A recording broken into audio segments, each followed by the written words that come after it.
जय बोलो देवादिदेव 1008 श्री भगवान महावीर स्वामी की जय जय जय। अहिंसा परमो धर्म की जय जय जय। परम पूज आचार्य गुरुवर श्री विद्यासागर जी महाराज की जय जय जय। बोलिए परम पूज्य 108 मुनिवर श्री प्रमाण सागर जी मुनिराज की जय जय जय। परम पूज्य 108 मुनिवर श्री अरहत सागर जी मुनिराज की जय जय जय। नमोस्तु गुरुदेव, नमोस्तु। एक बेटा अपने पिता से हर बात का परिणाम तुरंत चाहता था। वो कहता था जो हो तुरंत हो। उसे एक पल का भी धैर्य नहीं रहता था। किसी भी कार्य में थोड़ा सा भी विलंब हो तो एकदम से तिलमिला उठता था। पिता उसे कई तरीके से समझाने की कोशिश करता, पर बेटे पर कुछ भी असर नहीं पड़ता। एक रोज किसी संत का उस नगर में आगमन हुआ।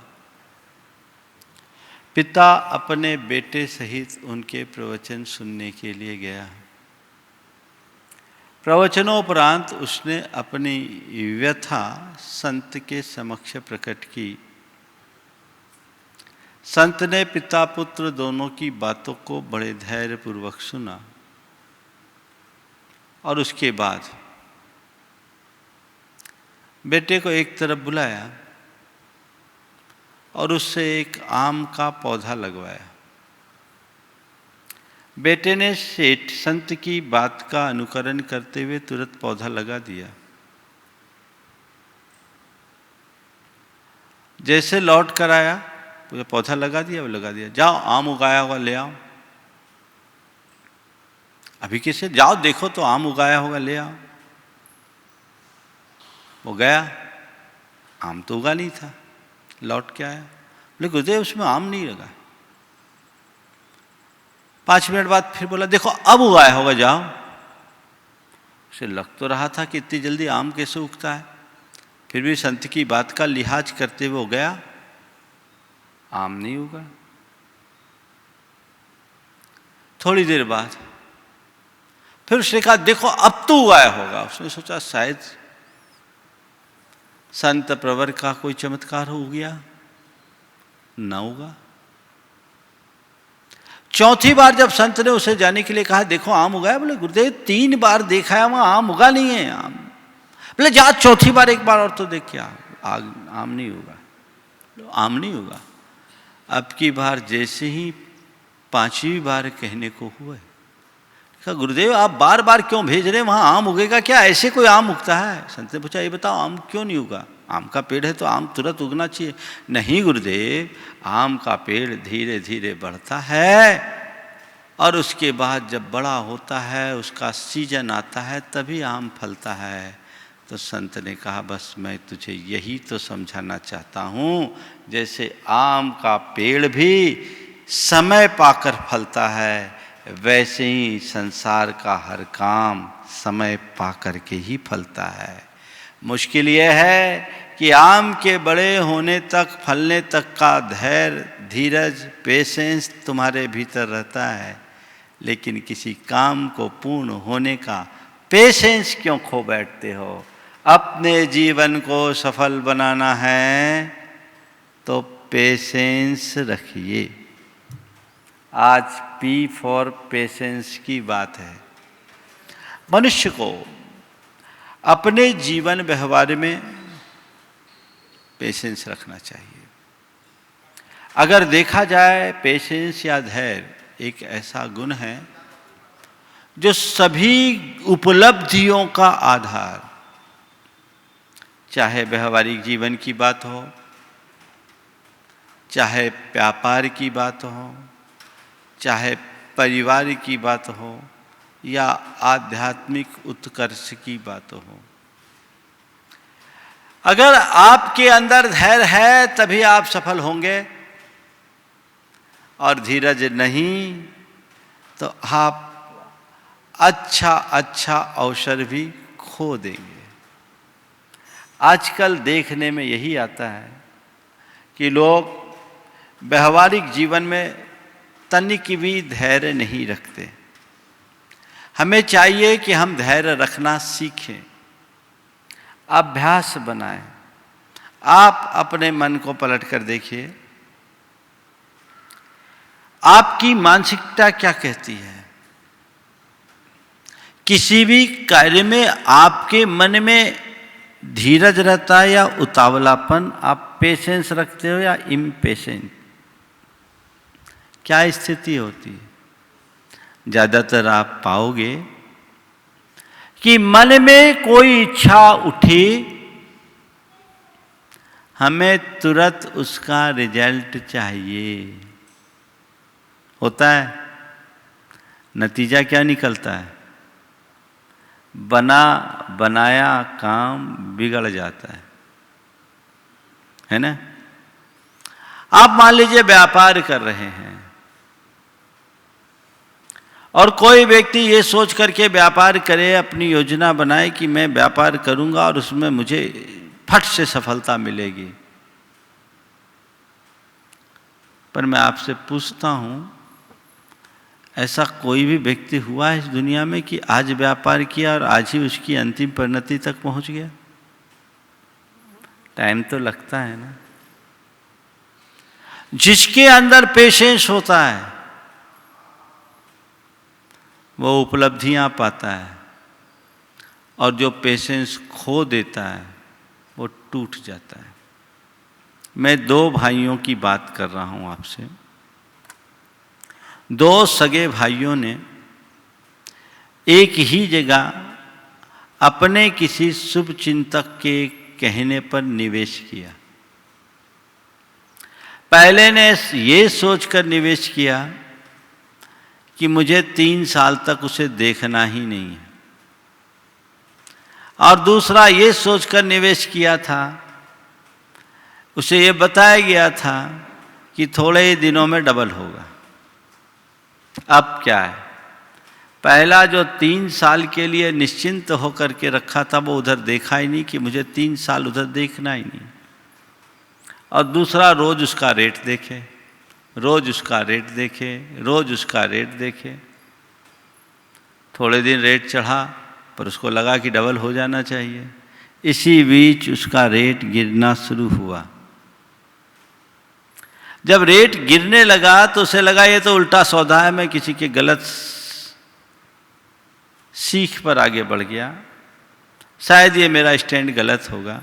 उसने अपना धैर्य खो दिया और उसने अपना जो स्टॉक था उसे बेच दिया।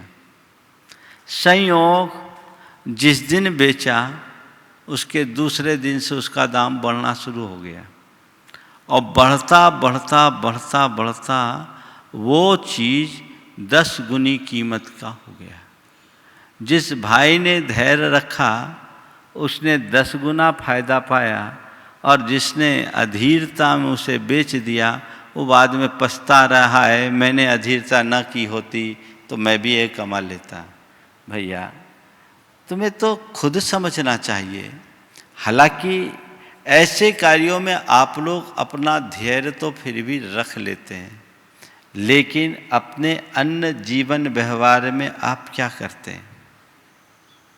कुछ बातें आज मैं आप सबसे करने जा रहा हूं कि जीवन व्यवहार में कहां कहां धैर्य अपेक्षित है। मान लीजिए आपसे किसी व्यक्ति ने कोई अनुचित टिप्पणी की, उस टिप्पणी को सुनकर के आपके मन में क्या आता है? तुरंत प्रतिक्रिया देने का या उसे चुपचाप पचा जाने का? हाँ, रिजल्ट क्या होता है? सामने वाले ने आप पर टिप्पणी की, आपने उसकी तुरंत प्रतिक्रिया दी, हुआ क्या? आग में घी डाला ज्वाला बन गई। अब तक का तो यही हाल होता है। यदि उसी बात को आप थोड़ा धैर्य से काम ले, विवेक से काम ले, ये सोचे कि अभी ये आदमी आपे से बाहर है और कुछ भी बोल रहा है, इसका दिमाग ठिकाने नहीं है, इस समय मेरा बोलना ठीक नहीं है, थोड़ी देर बाद बोलूँगा तो क्या उसका वैसा परिणाम आएगा? आप मान लीजिए किसी कंपनी में काम करते हैं, आपका बॉस आपको डांट रहा है और आपने उसे सहन किया तब तो ठीक, अगर सहन न करके तुरंत जवाब दे दिया तो क्या होगा? नौकरी जाएगी और क्या होगा? लेकिन उसी बात को उस समय चुपचाप सुन करके थोड़ी देर बाद उस व्यक्ति के पास जाएं और कहें कि सर आपने जो बात कही वो बात बिल्कुल आपकी जगह सही है, लेकिन मुझे इसमें ऐसी बात दिख रही है, ये संभावना दिख रही है, आप अगर इसको देख ले, अगर मुझसे कोई गलती हो तो मुझे क्षमा करें, लेकिन ऐसे कर ले तो मुझे शायद ज़्यादा अच्छा रिजल्ट दिखेगा। बोलिए, बाद वाली प्रतिक्रिया और पहले वाली प्रतिक्रिया में किसे पसंद करोगे? हाँ, बाद वाली। करते कौन सी हो?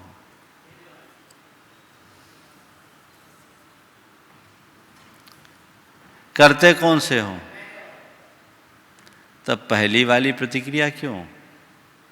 परिणाम तो बिगड़ता है, हड़बड़ में गड़बड़ होता है। एक आदत डाले, तुरंत प्रतिक्रिया नहीं करेंगे। आप घर में हैं, परिवार में माँ से, सास से, बहू से आपस में कोई तनातनी हुई, आपने दिमाग में रखा अभी हमारे हस्बैंड आएंगे और फिर हम इनको सबक सिखाएंगे। पति लौट कर आया, थका हारा, आकर बैठा ही नहीं, आपने अपना रोना रोना शुरू कर दिया, क्या होगा? सामने वाला झुंझलाएगा, झुंझलाएगा कि नहीं? आपने किसी को कोई काम बोला कि आप ऑफिस से आओगे वो काम करके आना, अगला आया, अभी बैग भी नहीं रखा और आपने उसके लिए पानी वगैरह पीने की बात भी नहीं की, उसे बैठने की बात का अवसर भी नहीं दिया और कोई बात नहीं, सीधे सीधे अपनी बात सामने वाले के लिए के समक्ष ठोक दी कि ये काम हुआ कि नहीं हुआ। क्या प्रतिक्रिया होगी? क्या प्रतिक्रिया होगी? कायदा क्या कहता है? आया है आदमी, थका हारा आया है, थोड़ा सा कूल करो और कूल करके उसको बिठाओ, बिठाने के बाद फिर धीरे से अपनी बात रखो तो उसका सॉल्यूशन निकलता है। ये छोटी छोटी बातें हैं, लेकिन इसी में गड़बड़ होता है। आप आए हो, आपको भोजन करना, आपने आते ही कहा तुरंत भोजन परसो। अब भोजन सामने वाले ने सोचा कि हम गरम गरम बना कर देंगे और उस चक्कर में आपको अगर भोजन आने में 5 मिनट का भी विलंब हो गया तो उस घड़ी क्या करते हो? हाँ, क्या करते हो? हंगामा। पति दफ्तर से आया, पति दफ्तर से आया, बोला जल्दी भोजन पर आओ, भोजन परसो।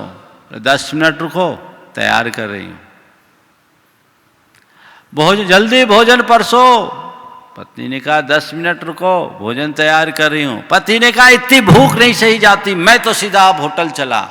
पत्नी ने कहा 5 मिनट रुको, मैं भी कपड़े बदल कर आ रही हूँ, मैं भी आती हूँ पीछे से, 5 मिनट रुको। लेकिन इन्हीं छोटी छोटी बातों में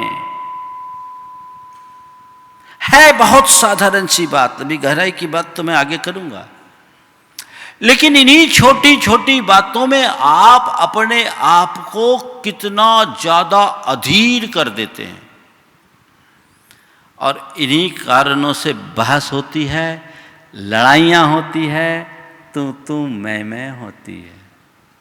एक सूत्र बनाएं, व्यवहारिक जीवन में हम तुरंत परिणाम की इच्छा अपेक्षा नहीं रखेंगे और त्वरित प्रतिक्रियाएं नहीं देंगे। कोई भी कार्य हो तो उसके संपन्न होने तक पेशेंस रखेंगे। यदि इतनी सी बात अगर हमने अपने मन में धार ली तो मान करके चलना कि हमने बहुत कुछ पा लिया। छोटी सी बात है, अपने मन की क्षमता को बढ़ाने के लिए बहुत जरूरी है। दूसरी बात, जब कोई अशुभ प्रसंग आता है, मान लीजिए कोई बीमारी हो जाए, कोई विपत्ति आ जाए, कोई दूसरी विसंगति जीवन में जुड़ जाए या अन्य प्रकार की विषमता आती है, उस घड़ी आपके मन में क्या होता है? अरे अब क्या होगा? आप घबरा उठते हो। क्या हो गया, क्या हो गया, क्या हो गया? आज ही ठीक होना चाहिए, आज ही ठीक होना चाहिए, आज ठीक हो ही नहीं रहा। अरे सब दवाई कर लिए, कोई दवाई लग ही नहीं रही है, क्या करे क्या करे क्या करे? होता है। ज़्यादातर लोग ऐसी स्थिति में अंदर से टूट जाते हैं, वे डिप्रेशन के शिकार हो जाते हैं, उनका आत्मविश्वास कमज़ोर हो जाता है। अगर ऐसी घड़ी में व्यक्ति ये सोचे कि चलो बीमारी आई है, अब जाते सी जाएगी, एक दिन में आई है, आई नहीं तो एक दिन में जाएगी भी नहीं, अब हमारे हाथ में चिकित्सा है, हम बेहतर से बेहतर इलाज कराएं, उसमें किसी प्रकार की कमी अपने तरफ से न रहने दें, लेकिन अब काम तो धीरे धीरे ही होगा। यदि इतना सा धैर्य मन में आ जाए तो पीड़ा भले होगी, पीड़ा जन व्याकुलता बिल्कुल भी नहीं होगी। होता है, लेकिन क्या होता है? ज़्यादातर लोग, आदमी तो बीमारी से परेशान होता है और पूरा परिवार उसकी आकुलता से परेशान होता है।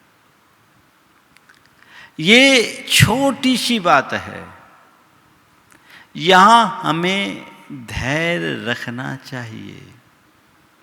कोई भी स्थिति हो, विपत्ति में धैर्य से बड़ा और कोई साधन नहीं है, और मनुष्य के धैर्य की परीक्षा विपत्ति के काल में ही होती है। ये हमें हमेशा ध्यान में रख करके चलना चाहिए कि अगर आपके अंदर धैर्य है तो बड़ी सी बड़ी विपत्ति को भी आप टाल सकते हैं। धीरज रखना सीखना चाहिए।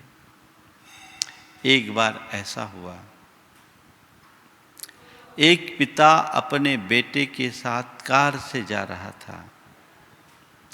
बियावान जंगल था। अचानक तूफान उठा,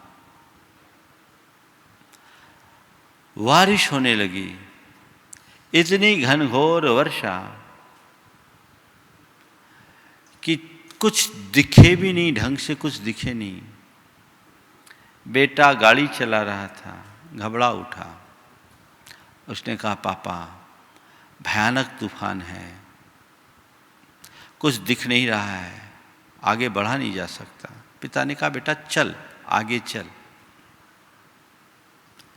बोला, पापा कुछ दिख नहीं रहा है, क्या करूं? और सब लोगों ने गाड़ी वहीं रोक ली, हम भी गाड़ी रोक देते। पिता ने कहा, बेटा चल आगे चल, सब ठीक होगा। बेटा कहा, अब तो मुझसे बिल्कुल नहीं चलाया जा रहा है। पिता ने कहा, चल तू बाजू में बैठ, गाड़ी मैं चलाता हूँ। उनने उसी तूफान की स्थिति में धैर्यपूर्वक अपनी गाड़ी को धीमे धीमे आगे बढ़ाया। कुछ दूर आगे बढ़े तो देखता क्या है, यहाँ तूफान बिल्कुल शांत है और धूप निकली हुई है। तूफान शांत है, धूप निकली हुई है। पिता ने बेटे से पूछा, बेटा तुझे कुछ समझ में आया? बेटा ने कहा, हाँ पापा, अब हम तूफान से बाहर आ गए। पिता ने कहा, बेटा तूफान से घबरा कर औरों की तरह तू गाड़ी वहीं रोक लेता तो हम तुम अभी तक तूफान में ही फंसे होते। हम तूफान से बाहर निकल पाए हैं केवल इसी वजह से कि हमने अपने धैर्य के बल पर गाड़ी को धीरे धीरे आगे बढ़ाया और आज तूफान से मुक्त है। मैं आपसे केवल इतना ही कहना चाहता हूँ, जीवन में कोई और कैसा भी तूफान खड़ा हो, घबराओ मत, धैर्य पूर्वक उसका सामना करो और धीरे धीरे आगे बढ़ते जाओ। हर तूफान एक दिन शांत होता है। उतना धैर्य तुम्हारे अंदर होना चाहिए, तब जीवन में आगे बढ़ पाओगे। आध्यात्मिक उन्नति के लिए भी धैर्य की जरूरत है। अगर धैर्य खो दोगे तो जीवन में कुछ नहीं कर पाओगे। शिष्य गुरु के चरणों में वर्षों से साधनारत था। एक दिन गुरु चरणों में आया, कहा, गुरुदेव अरसा बीत गया आपके चरणों में आते हुए, साधना कर रहा हूँ पर आज तक मेरी साधना सिद्धि में परिवर्तित नहीं हो पाई। क्या मेरी ये साधना व्यर्थ होगी? मुझे अपनी साधना का फल प्राप्त नहीं होगा? इतना लंबा समय बीत गया, आखिर मुझे फल कब मिलेगा? गुरु ने कहा, बस धैर्य रख, सब मिलेगा। गुरुदेव अब मेरा धीरज टूट गया, सब्र का बांध टूट गया, मुझे तो लगता है कि कुछ नहीं मिलने वाला, कुछ नहीं मिलने वाला, मेरे अब तक की साधना सब व्यर्थ गई। गुरु ने कहा, एक काम कर, आज मैं तुझे रहस्य बताता हूँ। सामने एक चट्टान थी, छोटी सी चट्टान पर गुरु ने कहा, इस पर घन का प्रहार कर। प्रहार किया, 5-7 प्रहार किया, बोला नहीं, इसके टुकड़े होने तक इस पर प्रहार जारी रख। शिष्य ने निरंतर प्रहार किया, बीच में थका, गुरु की तरफ देखा, बोला, बेटा आज इस चट्टान को तोड़कर ही तुझे दम लेना है। उसने 10-5 प्रहार और किया, फिर थक गया। गुरु ने कहा, बेटे और 2-5 प्रहार और कर। उसके बाद जैसे उसने अगला प्रहार किया, पत्थर टूट गया। गुरु ने शिष्य से पूछा, ये बता, ये चट्टान कौन से प्रहार से टूटा? ये चट्टान कौन से प्रहार से टूटा? शिष्य ने कहा, आखिरी प्रहार से। गुरु ने कहा, नहीं। गुरु ने कहा, नहीं, आखिरी तक प्रहार करते रहने से टूटा है। यदि तू बीच में ही छोड़ देता तो ये चट्टान नहीं तोड़ पाता, तू तो बीच में ही हार गया था। मैंने तुझे प्रोत्साहित किया, इसलिए तो इस चट्टान को तोड़ने में सफल हुआ। तुझे हर प्रहार में लग रहा था कि चट्टान टूट नहीं रहा, पर यथार्थ यही था कि चट्टान भीतर से टूट रही थी, तुझे उसका आभास नहीं हो रहा था। परिणाम पाने के लिए सतत प्रयास जारी रखना अपेक्षित है, पर यह वही कर पाता है जिसके मन में धैर्य होता है। परिणाम पाने के लिए सतत प्रयास जरूरी है, ये वही कर पाता है जिसके अंदर पेशेंस होता है। एक विचारक ने बड़ी अच्छी बात लिखी कि our patience will achieve more than our force. Our patience will achieve more than our force. हमारी ताकत से ज्यादा या हमारी क्षमता से ज्यादा हमारा धैर्य हमें उपलब्धियां देता है। अगर हमारे अंदर धीरज हो तब ठीक है। अध्यात्म के क्षेत्र में गुरु ने शिष्य को समझाते हुए कहा, बेटा तुझे लग रहा है कि तेरी साधना का आज तक कोई फल नहीं मिला, लेकिन तेरी साधना उत्तरोत्तर निखर रही है और धीरे धीरे यही फलवान बनेगी। प्रयास जारी रखो। कब तक? जब तक परिणाम न मिले तब तक। जो चाहते हो उसके लिए प्रयास जारी रखो, चरे वेती चरे वेती चरे वेती। तो ये अपने जीवन में बहुत कुछ काम हो जाएगा, अपने जीवन में बहुत बड़ा काम होगा। धीरज रखना हमें सीखना चाहिए, पेशेंस रखे। एक व्यक्ति को उसके एक मित्र ने बांस के कुछ विदेशी बीज दिए और कहा, इसे तुम अपने खेत में बो दो, ये 90 से 100 फुट ऊंचे होंगे और इससे तुम माला माल हो जाओगे। उसे अपने मित्र पर भरोसा था, भरोसा करके उसने बीज बो दिया।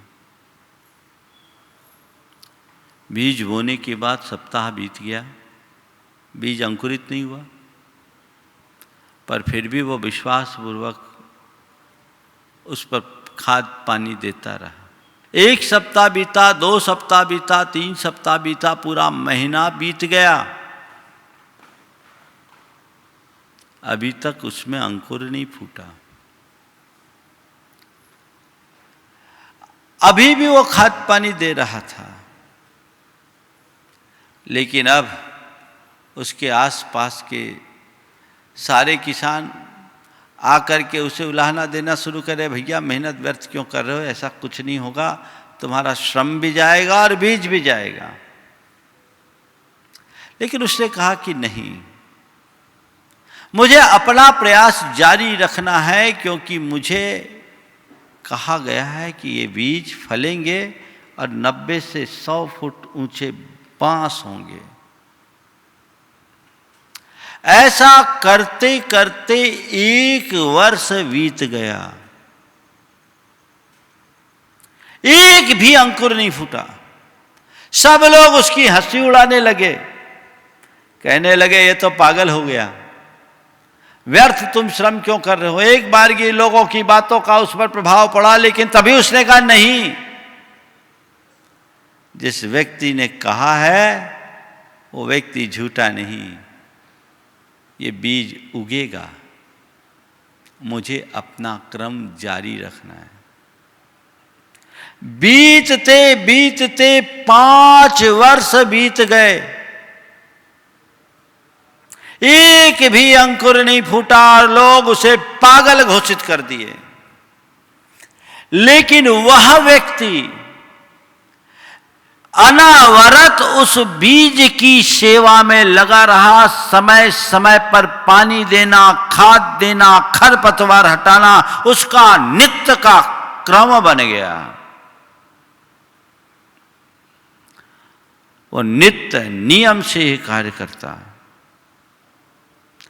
5 वर्ष बाद एक दिन उसे इन बीजों में से अंकुर प्रकट होते दिखाई पड़े। अंकुरित होता देख वह खुशी से झूम उठा।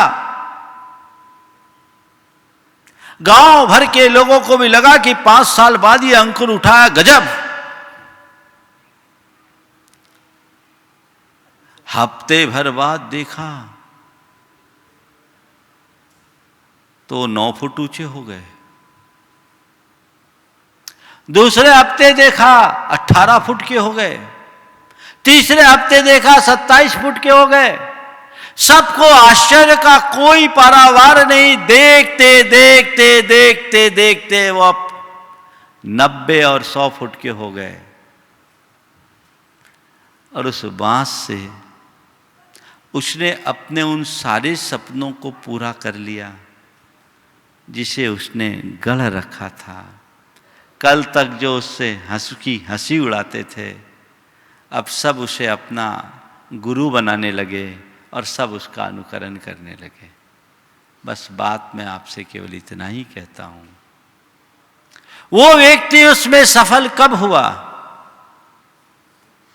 जब उसके अंदर पेशेंस रहा, धैर्य रहा। आप अपने मन के धैर्य को बढ़ाए रखना चाहते हो, 4 बातों को ध्यान में रखो। अपने लक्ष्य को सामने रखकर चलो, पहला काम।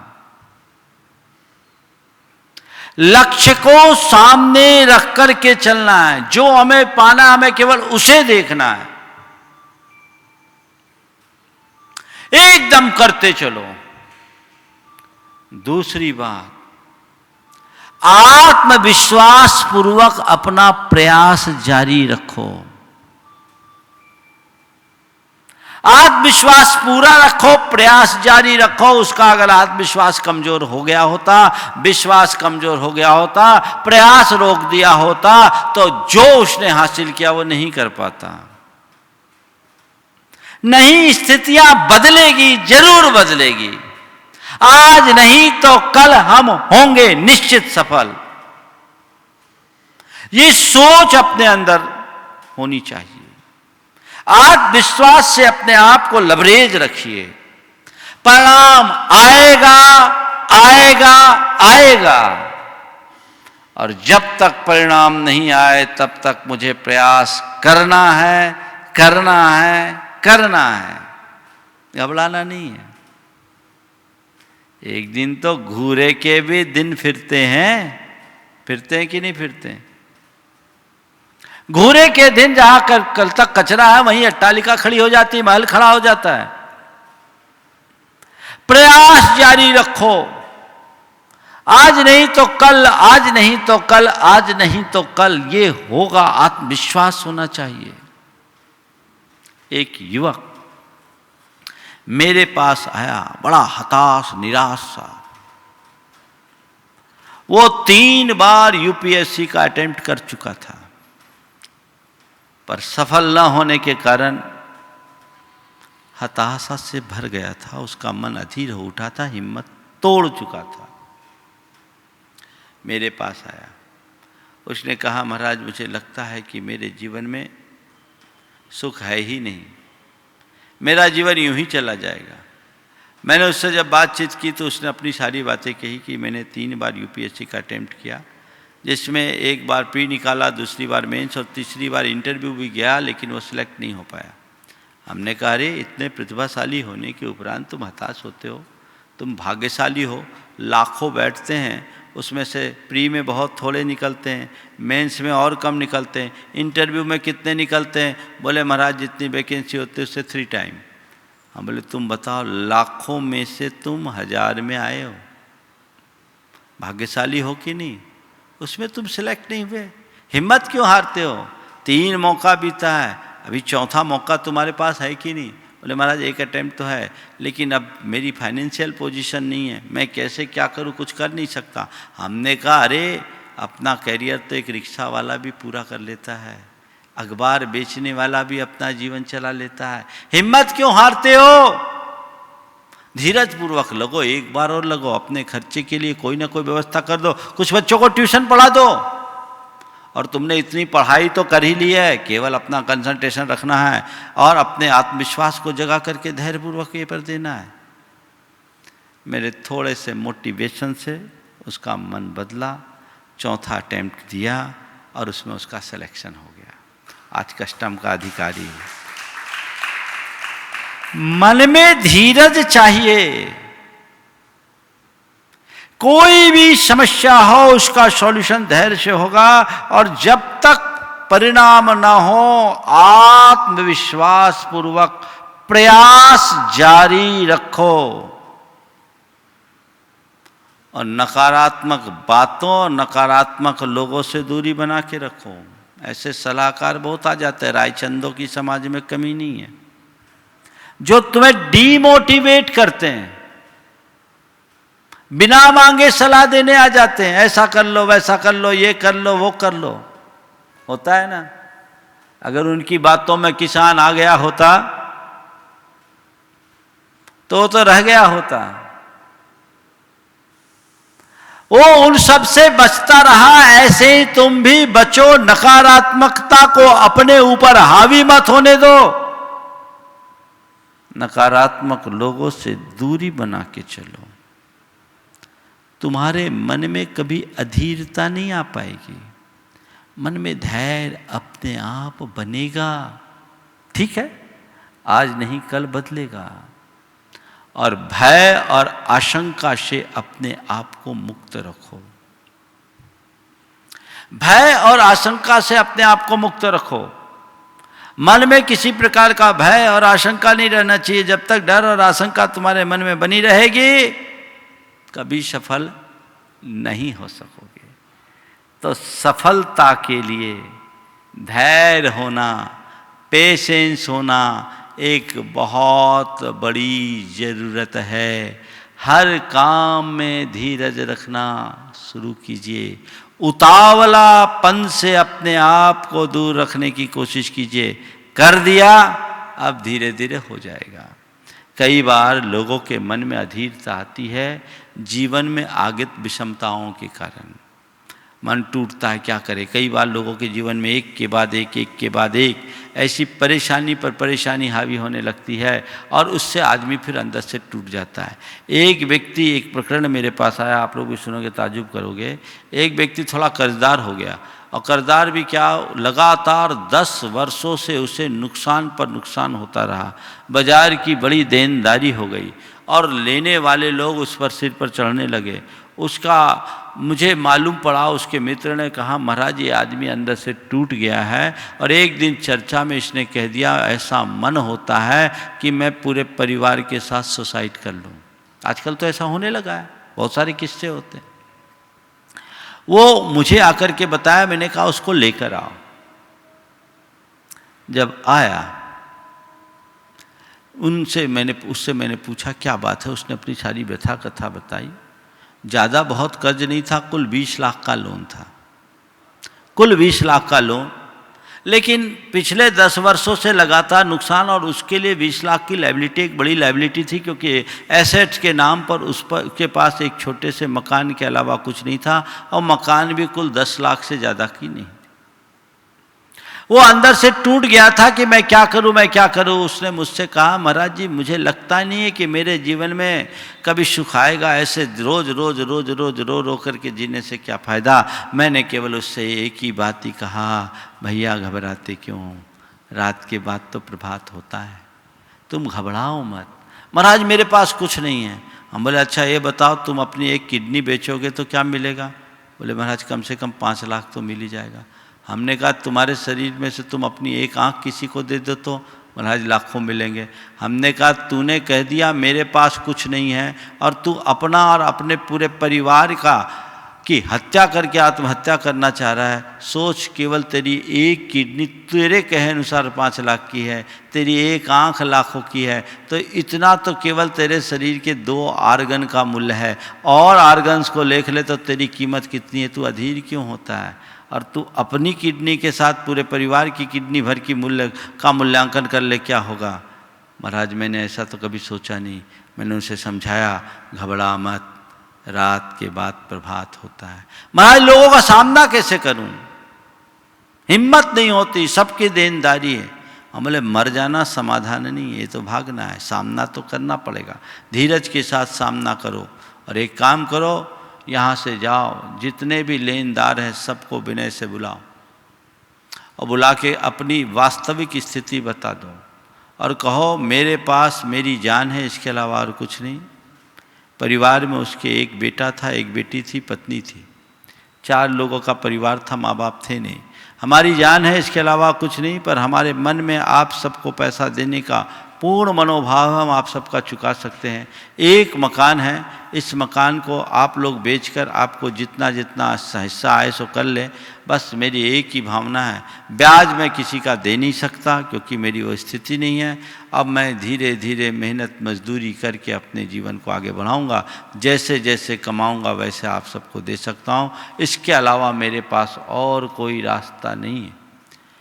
लोग उसकी बात को सुने, और उसी में से एक व्यक्ति जो उसका लेनदार भी था पर उसका बड़ा अच्छा मित्र था, उसे जानता था, उसने कहा चिंता मत करो, तुम्हें कोई ब्याज देने की ज़रूरत नहीं, और हमारी रकम भी जब तुम्हारे पास होगी तब देना। और सबको कहा आप लोग बिल्कुल निष्फिक्र रहिए, इसके पास अब है नहीं तो क्या होगा। उस व्यक्ति ने अपने पास से उसे 10 लाख रुपया और दिया, और कहा कुछ नहीं, मंडी में तुम काम जैसे पहले करते थे करो, अब बस स्टॉक का काम मत करना, रोज़ लो रोज़ खरीदो, रोज़ लो रोज़ खरीदो, रोज़ बेचो और अपना काम करना शुरू करो, जो बचत आए उसे बचा के रखो, खर्च पर कंट्रोल करो। वो आदमी ने वैसा करना शुरू किया। उस विपत्ति की स्थिति में 10 लाख रुपए से उसने अपना कारोबार शुरू किया और रोज़ रोज़ ऐसा उसका भाग पलटा कि वो आदमी आज 11 लाख रुपया का दान करने में समर्थ हो गया है। वो आकर के गुरायतन का सदस्य बन गया। कुल 4 सालों में उसके अंदर इतना बड़ा परिवर्तन। वो हमेशा कहता है, महाराज आपने धैर्य नहीं बंधाया होता तो हमने तो अपने जीवन को खो दिया होता। ध्यान रखना, भाग्य के पलटने में एक पल की देर नहीं होती। इसलिए हर समस्या का धैर्यपूर्वक ही सामना करना चाहिए। आज चूँकि कार्यक्रम कुछ और भी है, इधर से इशारा हो रहा है 9:30 तक का ही समय है, तो आप लोग भी संतोष रखो और धैर्य रखो। आप यहीं पर मैं विराम ले रहा हूँ। बोलिए बस 4 पंक्तियों के साथ। मंगलमय हो प्रात हमारा, रात सुमंगल हो। मंगलमय हो प्रात हमारा, रात सुमंगल हो। जीवन के हर पल हर क्षण की बात सुमंगल हो। जीवन के हर क्षण हर पल की बात सुमंगल हो। घर घर में मंगल छा जावे, जन जन मंगल हो। घर घर में मंगल छा जावे, जन जन मंगल इस हो। धरती का कन कन पावन ओ मंगलमय हो। इस धरती का कण कण पावन ओ मंगलमय हो। मंगल मंगल होए जगत में सब मंगलमय हो। मंगल मंगल होए जगत में सब जन मंगल हो। इस धरती के हर प्राणी का मन मंगलमय हो। इस धरती के हर प्राणी का मन मंगलमय हो। जय बोलो परम पूज्य आचार्य गुरुवर श्री विद्यासागर जी महाराज की जय जय जय जय।